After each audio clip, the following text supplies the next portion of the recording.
Passionnés créateurs, bonjour à vous. On se retrouve aujourd'hui pour une nouvelle vidéo où nous allons tout simplement réaliser ce centre de table pour les fêtes de fin d'année et plus exactement Noël. On a ici un centre de table très facile à faire où nous allons tout simplement pouvoir customiser un petit peu une boîte Ferrero en pyramide. Si vous me connaissez un petit peu à travers mes vidéos, vous savez que j'adore les chocolats. Et les chocolats que je préfère, ce sont les Ferrero Rocher. J'adore ça, je pourrais vraiment manger ça à longueur de journée, même si je ne le fais pas évidemment. Alors je m'accorde toujours ce petit plaisir pour les fêtes de fin d'année. Souvent, fin novembre, début décembre, nous achetons des Ferrero et on en mange un par jour, un petit peu au même style qu'un calendrier de l'Avent. J'adore vraiment ça. Et cette année, mon père a décidé d'en acheter une boîte beaucoup plus tôt que d'habitude. Du coup, j'en ai profité, on les a mangés et on va pouvoir s'amuser avec la boîte. Je trouve que c'est assez original. Vous pouvez bien évidemment remplacer cette boîte par tout à fait autre chose. Ici, c'est plutôt sympa parce qu'elle est assez triangulaire, donc ça rappelle un petit peu les sapins, mais vous pouvez très bien utiliser une cloche tout à fait classique. À l'intérieur, c'est vraiment du facile.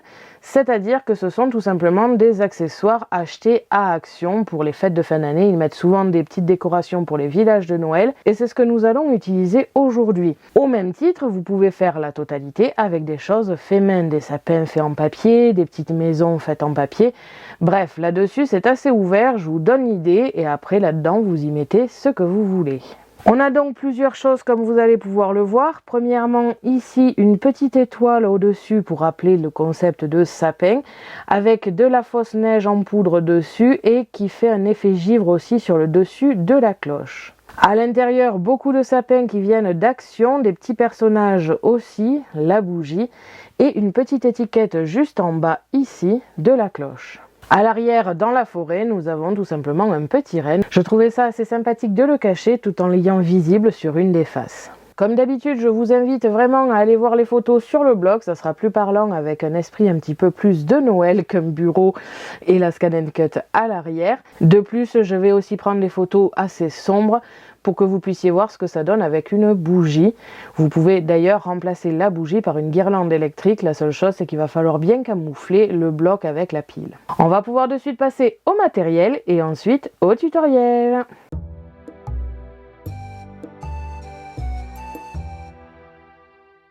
Pour cela, vous aurez besoin du matériel de base, c'est-à-dire un ciseau, une règle, un crayon, un pinceau pour pouvoir mettre de la colle. Personnellement, j'utilise des pinceaux sans marque, sans importance, tout simplement pour pouvoir justement les perdre si jamais je n'arrive pas à récupérer avec la colle qui sera posée dessus. Une pince pour les petits éléments, un compas, un cutter, une perforatrice étoile. Celle-ci a l'avantage de faire quelque chose d'embossé et donc avec un petit peu de relief. Plusieurs colles, le flacon de précision pour les petits éléments, la tacky glue pour le collage général, le pistolet à colle pour les éléments qui ne colleraient pas facilement par exemple sur le plastique ou autre. Alors je ne sais plus du tout comment ça s'appelle, mais j'ai utilisé pour faire un semblant de guirlande un fil de fer entouré de petits fils en velours ou pailletés ou ce genre de choses. C'est des choses qu'on trouve souvent dans le rayon enfant et j'adore ce genre de décoration. Ma mère est allée à Action pour pouvoir acheter des petits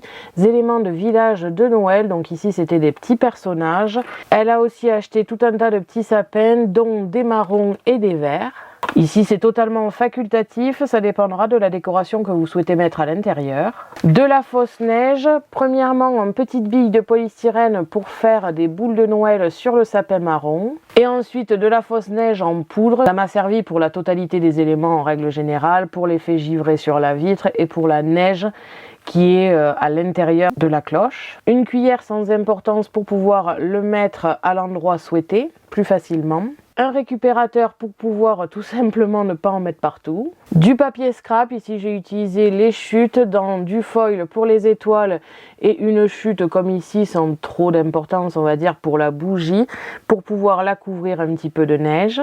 Et enfin les petites étiquettes ici pour mettre sur le devant de la cloche. On se retrouve de suite pour le tutoriel. Pour commencer, nous allons un petit peu analyser ce que nous avons sur le bureau, tout simplement pour que vous puissiez voir chaque élément que je souhaite mettre, même si c'est pas encore fermé et que je ne sais pas si je vais tout mettre ou mettre comme je l'ai pensé à la base. Bref, ça va peut-être changer au fur et à mesure de la vidéo.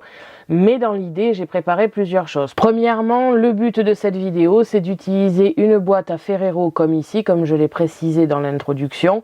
C'est tout simplement ce qui va nous servir de base et c'est à l'intérieur que l'on va faire notre décoration comme une sorte de cloche finalement. Ensuite ma mère est allée à Action ce matin, donc elle m'a trouvé plein de petites choses que je vais vous décrire ici. Vous n'êtes absolument pas obligé d'utiliser des objets Action, vous pouvez très bien utiliser des objets un petit peu plus chers. Vous pouvez aller dans des magasins type Super U, Carrefour et compagnie. En principe, durant les fêtes de Noël, ils mettent ce genre de petites décorations très sympathiques. Vous pouvez aller dans des magasins spécialisés, bref là-dessus vous êtes assez ouvert, aussi bien à l'achat qu'à la fabrication, c'est-à-dire que si vous avez des petites maisons en papier que vous souhaitez utiliser ou encore des petites décorations en bois ou autre, vous pouvez vraiment, là-dessus c'est vraiment libre et juste le but de cette vidéo c'est vraiment de décorer une cloche comme ici Ferrero. Après à l'intérieur ce que vous y mettez c'est vraiment à vous de voir. L'avantage d'Action, c'est que c'est vraiment pas cher, c'est à peu près de bonne qualité. Bon, il y a des personnages qui sont plus ou moins bien réussis, mais ici pour la vidéo et pour les photos, ça ne gênera absolument pas parce que c'est pas pris d'assez près pour qu'on voit ce genre de détails. Donc voilà, après moi personnellement, ça ne me dérange absolument pas. Et je pense que l'effet waouh que les gens vont avoir quand ils vont voir, ils ne feront finalement pas attention à la qualité des petits personnages. Donc là-dessus, c'est vraiment ouvert et personnellement, je ne trouve pas forcément nécessaire de se ruiner pour pouvoir le coller à l'intérieur. Après, bien sûr, chacun fait ce qu'il veut. Donc elle a trouvé ces jolis petits sapins ici. Ça change vraiment, en principe c'est toujours des sapins verts. Là ils sont plutôt dans un ton un petit peu cuivré. J'aime beaucoup, c'est vraiment très joli. Et ça sera sûrement la pièce centrale de ma boîte. Ensuite elle m'a aussi acheté des sapins tout à fait classiques. Alors on en a beaucoup nous de notre côté parce qu'on fait le village de Noël, mais honnêtement on n'avait pas très envie de perdre on va dire ces sapins là dans cette décoration là. Donc elle m'en a trouvé d'autres juste ici, donc ça sera un petit peu plus pour le côté forêt. J'ai aussi l'idée de mettre une bougie, je pense mettre un petit cache au dessus pour pouvoir mettre de la neige et pour pouvoir le décorer. Bien sûr ce sera sûrement le seul élément de cette boîte qui ne sera pas collé pour éviter de ne pas pouvoir l'allumer et l'éteindre comme je le souhaite. Et ensuite on a différents personnages. Alors ici nous avons un skieur, ici des enfants qui viennent prendre des sapins comme on peut le voir. Je pourrais pas vous donner les prix de ces achats parce que j'ai pas pensé à demander, mais je pense pas que ça coûte 10 €. Je pense que c'est vraiment en dessous des 10 €. On a ici un joli renne qui sera positionné dans la forêt. Et enfin nous avons ici une dame qui est soit en train de lire, soit en train de chanter une chorale de Noël. Donc ça on va dire que ce sont les éléments de base. Ensuite je vais utiliser ma neige en poudre pour faire le bas ici de ma boîte et pouvoir donner un petit côté hivernal à toute cette décoration.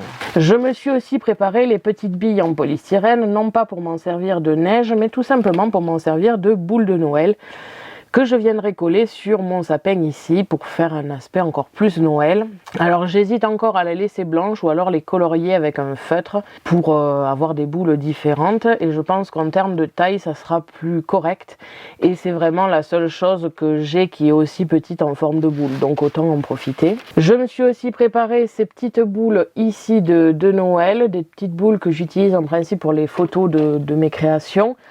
Ici, je ne sais pas encore si je vais les mettre, mais je trouvais ça assez sympathique de les poser comme si c'était une décoration de village. Ensuite, je me suis préparé un papier ici pour faire justement le pourtour de la boîte, quelque chose qui est assez Noël et qui me plaisait bien. Je ne vais pas forcément trop faire attention à ce papier, étant donné qu'il risque d'être recouvert de neige. C'est encore une option, mais je me suis préparé ces petites tiges. Alors, je ne saurais pas vous décrire, ça fait très longtemps que je les ai. Je les utilisais quand j'étais enfant, mais c'est des petites tiges en fil de fer avec une sorte de petits ficelles au-dessus qui sont coupées. Je trouve que ça fait très guirlande. Alors malheureusement j'arrive pas à retrouver celles que j'avais qui sont de couleur et un petit peu plus flashy, donc je suis pas sûre de les positionner, mais c'était pour vous donner l'idée, pour pouvoir tout simplement faire des guirlandes de Noël. Je trouve que c'est totalement, ça fait totalement guirlande de Noël, et donc à positionner sur le sapin pour décorer et faire une pièce centrale. Tant que j'y suis, elle a aussi acheté ce bloc de papier. Elle n'a pas su se retenir, même si visiblement il n'y avait pas grand chose qui lui plaisait.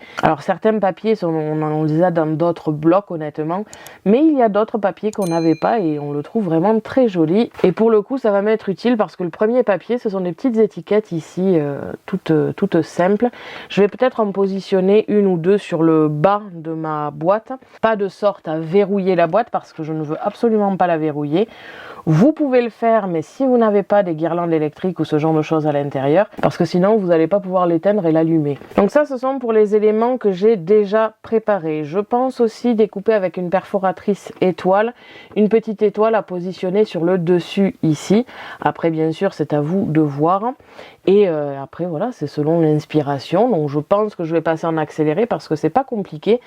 Comme vous pouvez le voir, je suis vraiment partie sur quelque chose que l'on peut acheter, comme ça au moins, quel que soit votre niveau, vous allez pouvoir faire cette décoration.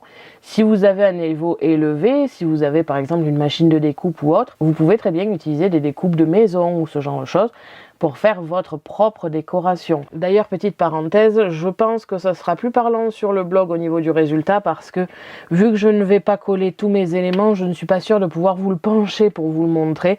Au pire des cas, j'enlèverai la bougie à ce moment-là juste pour vous montrer la décoration qui elle est collée. On passe de suite en accéléré et on se retrouve juste après pour le résultat. Avant de passer à la suite de la vidéo, je fais une toute petite parenthèse. Parmi les accessoires que ma mère m'a acheté, elle m'a aussi acheté cette jolie porte lumineuse, donc je vais vous l'allumer comme vous pouvez le voir, avec des petits enfants sur le devant, des petites lanternes, bref, c'est vraiment trop joli. Et je vous fais cette parenthèse tout simplement parce que techniquement parlant, ça rentre bien dans la cloche. Ça ne pose aucun souci à ce niveau-là. Par contre, vous n'aurez pas la place de mettre beaucoup d'autres décorations et encore moins des sapins. C'est pour cela que finalement, j'ai pris la décision de ne pas le mettre, mais je préférais vous prévenir. Vous pouvez mettre ce genre de décoration, mais c'est vraiment limite en termes de hauteur déjà. Et en plus de ça, vous n'allez pas pouvoir décorer beaucoup autour. Donc voilà, c'était une toute petite parenthèse, je vais rapidement vous le mesurer pour que vous puissiez le savoir. Donc au niveau de la largeur, nous sommes sur à peu près 9 ou 10 cm. Et au niveau de la hauteur, nous sommes à 13 cm. Donc voilà, je préfère vous le préciser, c'est un petit peu limite d'utiliser ce genre de décoration. Après, à vous de voir ce que vous voulez faire. On va pouvoir de suite continuer la vidéo.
Donc voilà, une fois terminé ce que l'on obtient, pour une fois je change d'angle et vous n'êtes pas au-dessus du bureau tout simplement parce que sinon vous auriez pas eu un visuel très parlant. Donc je vous le montre un petit peu ici, même si comme d'habitude je vous invite vraiment à aller voir les photos sur le blog, ça sera beaucoup mieux.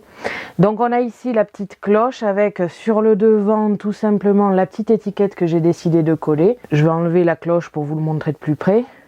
On a donc ici une petite étiquette avec écrit Believe the Magic of Xmas. Donc je suppose que ça veut dire croire en la magie de Noël. Et je trouve que c'est très parlant.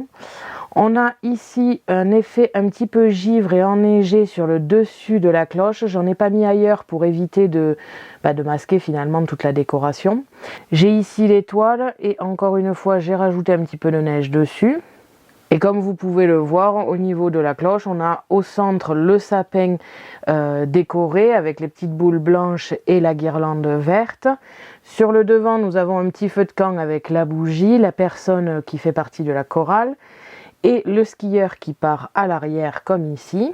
Et on peut deviner tout simplement qu'à l'arrière, il y a une sorte de forêt avec le petit renne enneigé lui aussi. Donc comme vous avez pu le voir, la cloche s'enlève pour pouvoir allumer et éteindre la bougie ou une guirlande électrique si vous avez préféré ce système-là. Et je trouve que c'est vraiment trop joli. Ça fera un centre de table vraiment trop mignon.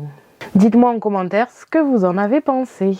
On se retrouve mardi prochain pour un nouveau tutoriel sur le thème de Noël, cette fois-ci à la Scan & Cut. Merci à tous d'avoir regardé ma vidéo, n'hésitez pas à me poser des questions ainsi qu'à me dire en commentaire ce que vous avez pensé de ce centre de table.